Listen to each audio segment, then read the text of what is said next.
Tonight I learned how a simple knock can turn an ordinary Tuesday into a turning point. When my neighbor Paul showed up unannounced with a dented shoebox and a story I wasn't ready to hear, my tidy plans for a quiet night unraveled in the best way. What was inside that box, and what he said when I opened it, shifted something in me I thought had gone quiet years ago. Before I dive in, tell me in the comments from which city you're watching us. I love seeing where everyone is. Detroit, Tampa, Portland, Amarillo. Drop your city below so I can picture the neighborhoods and porches you're sitting on while you listen. I was standing at the kitchen counter, waiting for the kettle to sing, the way it does when steam finds the one loose seam in its lid. The evening had the soft hush I save for myself once the sun tips past the neighbor's maple. I'd planned soup, slippers, and a crossword I never finish. A radio I keep on the windowsill fizzed with a weather update about thin rain drifting in from the west, the kind that makes the street look varnished and the air smell like pennies. Then came the knock. Firm, 2 beats, a pause, then a third, as if the person was asking a question with their knuckles. I peeked through the little diamond in the door. Paul. We've lived across the street from each other for years. We wave when trash day comes late or when a storm snaps a limb. I've borrowed his ladder. He's borrowed sugar. He wears his flannel shirts until the elbows polish smooth, and he has that craftsman's patience you hear in the quiet between his sentences. His wife passed away a few years back. That's the kind of thing you never forget about a person, even when most of your conversations are about whether the mail carrier got a new route. Evening, Donna, he said when I opened the door, rain stippling the shoulders of his jacket. Sorry to barge in like this. I have something that belongs to you, and I didn't want it to sit another night on my hall table. He lifted the shoebox. The cardboard was softened from age. Someone had once tried to peel a sticker from the lid and left a ghost of glue behind. Come on in, I said, stepping back. You saved me from another rerun. He thumped the box onto my kitchen table, the way men his age put down a cooler. Careful, like there are memories inside that might slosh. He brushed a streak of rain from his eyebrow with the back of his wrist. Without asking, I reached for a towel and set it on the chair. Without assuming, he waited until I nodded before he sat. That quiet choreography, offering and waiting, asking and nodding, has become a kind of language between us. It was on my porch, he said. Mail mix-up. Your name, clear as day. He tapped the label with a square fingertip. The skin on his hands is the kind that tells you he knows the difference between a Phillips and a flathead by feel. The kettle whistled. I poured him tea without asking, because that's another thing we've learned. When something warm is offered, take it. What's in it? I asked. Figured you'd want the honor, he said, mouth pushing up at one corner. But before you open it, your porch light's flickering. Mind if I check the switch? I've got my tester. Only if you let me fuss about the tea while you do, I said, which made him chuckle. He set the box down like it was a sleeping cat and crossed to the door, pulling a tiny pencil flashlight from his pocket. Men of a certain era carry small tools the way women my age carry lip balm, always close, always ready. While he worked, I lifted the lid. Under a layer of yellowed tissue lay a tangle of bubble wrap and the shape of something square and flat. My breath did that funny hitch the body does when the past steps into the room wearing new shoes. I knew that sleeve size before I saw the cover. Vinyl. I eased the record free. The sleeve showed a woman in a cornflower blue dress, leaning into a microphone like a sweet secret. The album's title was printed in a thin gold font I recognized from my 20s. On the back, in speckled pen, someone had written, "For Donna, play this when it rains. Love, Mom." The room flexed around me, softer, the way air shifts before a storm. My mother had loved this singer. We used to listen to her on Sunday afternoons while we ironed pillowcases we didn't need to iron. After Mom died, I hunted for that record in boxes and basements and never found it. And now here it sat on my kitchen table, a stranger's shoebox deciding to carry time across a street. Paul turned, watching my face the way some men watch ball scores. He read the change in my breath and walked back slow, careful not to bump the table. "That good?" he asked, though his voice said he already knew. I didn't think I'd ever see this again," I said.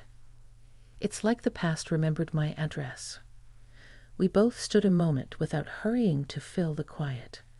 He set his tester down and slipped his hands into his jacket pockets. "Do you have a way to play it?" he asked. "In the den," I said. "It's a little finicky."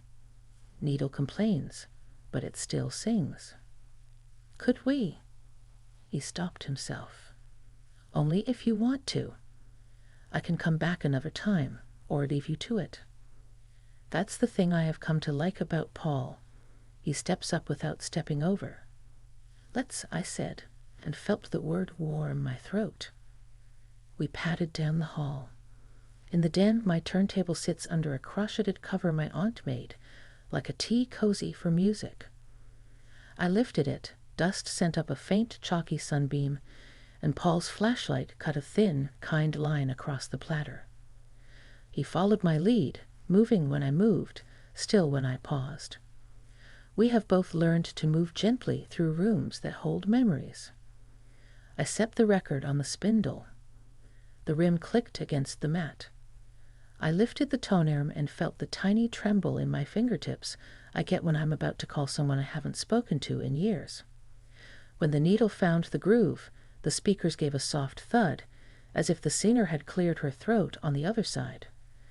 Then the first piano notes fell, small and round, and Mom's favorite track drifted out, familiar as a kitchen prayer. I don't cry easily anymore. Life has a way of toughening the places tears used to find. But the sound of that voice found the small door it always used and walked in without knocking. My throat tightened. I covered it with my hand the way people cover laughter in a theater. Paul didn't say there, or "It's okay." He did something braver. He stood beside me and let the song work. After a moment, he spoke. A low line, not a speech. I remember my wife humming this while she sanded a table we found at a yard sale. The dust collected on her eyelashes like sugar. He smiled, and for a second I could see her, the shape of her hands in his memory. When she got sick, she asked me to promise I'd keep fixing things. Music, chairs, myself.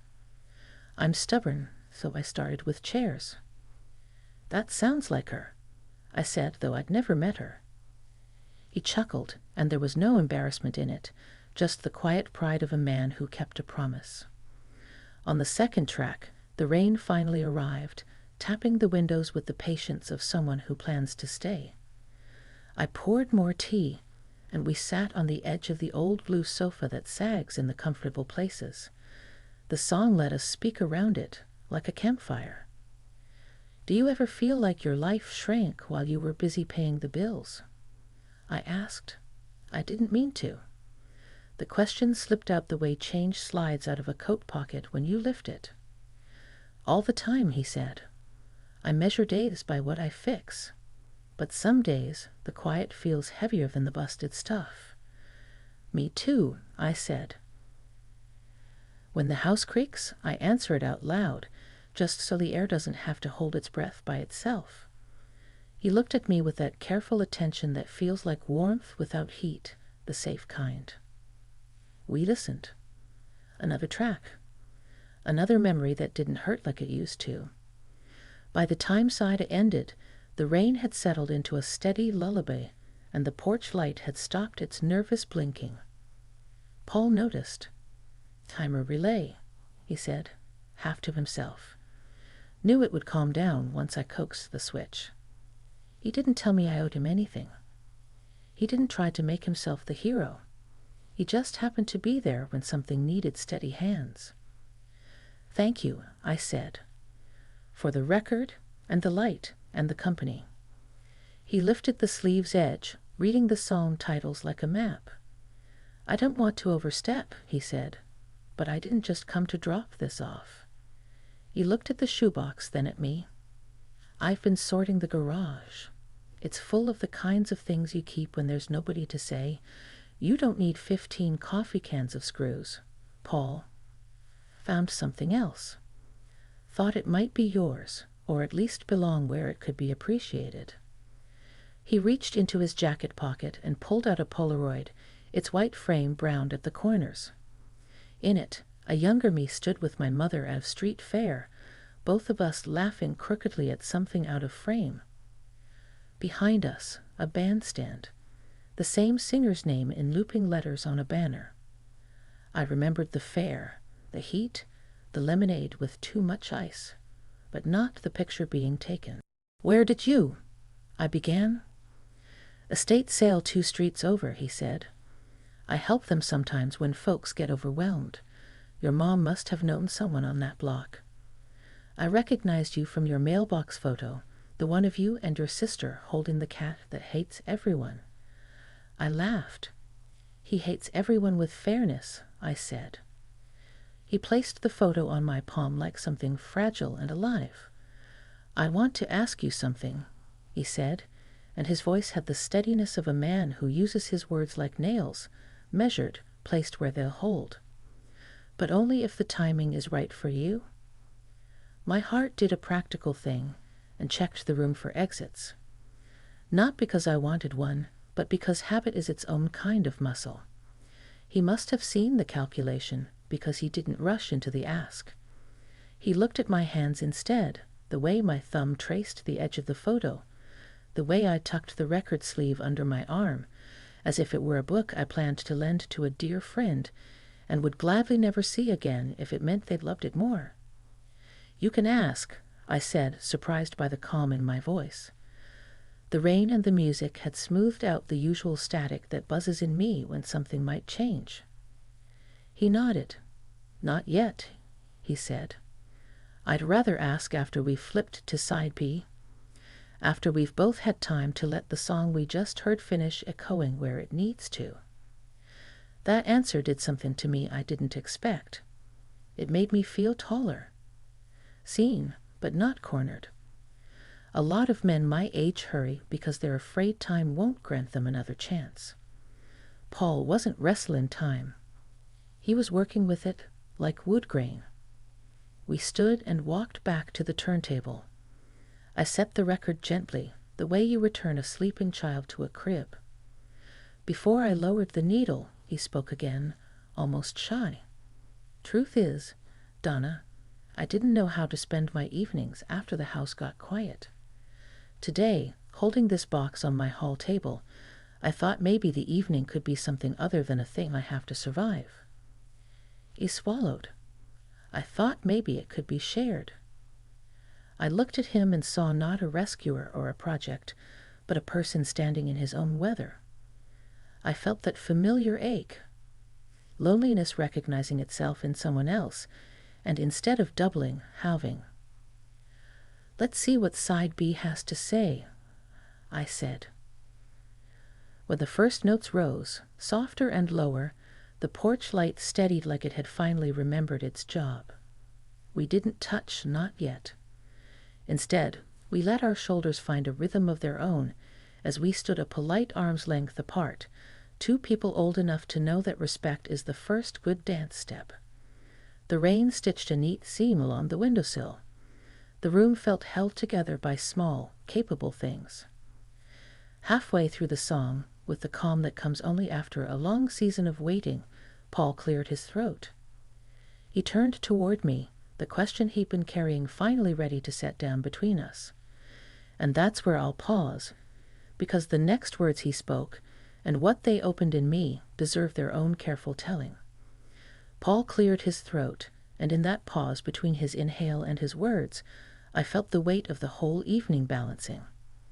He looked at me with steady eyes, the kind that didn't demand anything but invited everything. "Donna," he said, "I don't want to make this complicated. I know life already has a way of tying itself into knots. But tonight feels like a door cracked open, and I'd like to know if you'd want me to step through." The rain softened against the windows, and the singer's voice on the record folded itself neatly into the quiet that followed. My hand tightened around the Polaroid, its glossy edge pressing into my palm like proof that the past could still show up unannounced. "What does stepping through look like to you?" I asked, my voice lower than I meant it to be, as if I were afraid the question might scatter if I spoke it too loud. He smiled, not broad, not flashy, but the kind of smile that reaches the corners of a man's eyes. "It looks like walking across this street on purpose, not just when a package ends up on the wrong porch. It looks like sharing evenings that don't have to be heavy anymore. And maybe it looks like dancing slow to side B of this record, even if the floor creaks worse than our knees." I laughed, the sound slipping out before I could stop it. But there was no embarrassment in it. There was relief, because I hadn't realized how much I wanted someone to ask me for something simple, something that wasn't a favor or a fix, but a choice. We didn't dance that night, not yet. Instead, we sat side by side on the sagging sofa, letting the music fill the places words couldn't. He told me about the table his wife had sanded, the way she whistled off-key when she thought no one was listening. I told him about my mother's Sunday ironing, how she hummed to this very album, as if she believed wrinkles didn't stand a chance against love and melody combined. The more we spoke, the more the room shifted. It wasn't just a den with dusty speakers anymore. It was a place where grief and gratitude could sit together without arguing, where two people who had lost much could find that loss didn't have to mean emptiness forever. At one point, Paul leaned forward, elbows on his knees, staring at the carpet like it was holding a secret. "I've been thinking," he said slowly, "maybe we carry too much alone. Maybe we mistake being strong for being silent. Tonight, I don't want to be silent anymore." His words pressed something in me I'd been holding for years. "I know exactly what you mean," I whispered. "I talk to this house like it's a person because silence scares me more than creaking floorboards ever could." We let that truth hang between us, neither of us flinching. It felt like an admission, but also like a promise. The record clicked softly at the end of side B, the needle spinning in its endless loop. I stood to lift it, but Paul placed his hand gently over mine, not gripping, not pulling, just resting there, steady and warm. "Leave it," he said. Sometimes the sound of waiting is just as important as the music. We sat like that, listening to the soft hiss of the empty groove, the rain easing into nothing. And in that quiet, I realized something. I wasn't afraid of the silence anymore, not with him sitting beside me.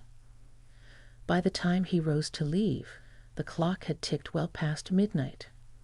He stood at the door, his jacket dry now, his shoulders less burdened. "Thank you, Donna," he said, voice low but sure. "For the tea, for the songs, for letting me carry something tonight that wasn't just an old box. Thank you for bringing it," I said. "And for asking." He gave a small nod, the kind men give when words have already done their job, then stepped into the quiet street. I watched him cross back to his house, each step purposeful, the rain-washed pavement gleaming under the porch lights. When I closed the door, I looked back at the record player still humming its endless circle, the Polaroid resting by the teacups, the shoebox folded flat on the counter. My evening hadn't been ruined by an unexpected knock. It had been rewritten.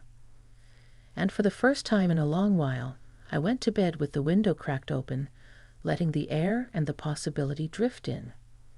Because tomorrow, I knew, might not be heavy either. And so, friends, as I sat there in the quiet after Paul left, I couldn't help but think how easily an ordinary evening can turn into